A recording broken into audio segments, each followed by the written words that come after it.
Friends, మీకు ఈ video నచ్చితే లైక్ చేయండి, సబ్స్క్రైబ్ చేయండి. రమాదేవి తన గదిలో కూర్చుల్లో కాలు మీద కాళ్ళు వేసుకొని కూర్చొని ఉంటే అప్పుడే అగ్రిమెంట్ పేపర్ మీద రాసుకొని తాను తన చేతులతో రాసిన ఆ అగ్రిమెంట్ పేపర్ని రమాదేవి చేతుల్లో పెడుతుంది.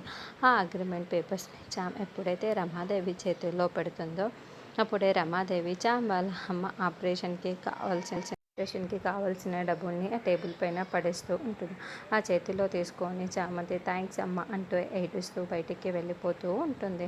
అప్పుడే చంద్రిక ఇదంతా చాటుగా చూస్తూ చాలా చాలా టెన్షన్ పడుతూ తన గతాన్ని గుర్తు చేసుకుంటూ ఉంటుంది. చామంతి రమాదేవి చెప్పిన విధంగా అగ్రిమెంట్ రాస్తున్నప్పుడు గతంలో చంద్రిక ఏదో లెటర్ రాస్తుంది అని మనకు రెండు కలిపి చూపిస్తూ ఉంటారు.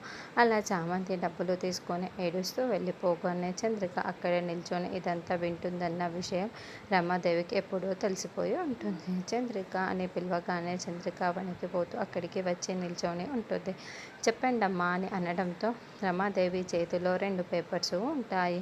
ఒకటి చామంతి రాసిన అగ్రిమెంట్ పేపర్, ఇంకొకటి గతంలో చంద్రిక రాసిన ఒక లెటరు ఉంటుంది. ఇది గతంలో నువ్వు రాసిన లెటరు, ఇదేమో ఇప్పుడు చామంతి రాసిన అగ్రిమెంట్ పేపర్స్.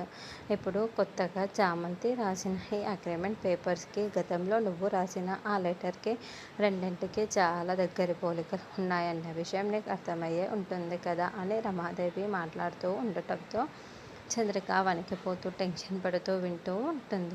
గతంలో చంద్రిక ఆ లెటర్ రాస్తూ ఉన్నప్పుడు డ్రెస్ వేసుకొని ఉంటుంది. అంటే గతంలో చంద్రిక ఏం లెటర్ రాసింది? ఇప్పుడు రమాదేవి ఎటువంటి కుట్రతో చామంతితో అలా అగ్రిమెంట్ రాయించుకుంది? రెండింటికి మధ్య దగ్గర పోలిక ఏంటి? చామంతి పైన రమ ఎలాంటి కుట్ర చేయనుంది నెక్స్ట్ ఎపిసోడ్లో చూద్దాము.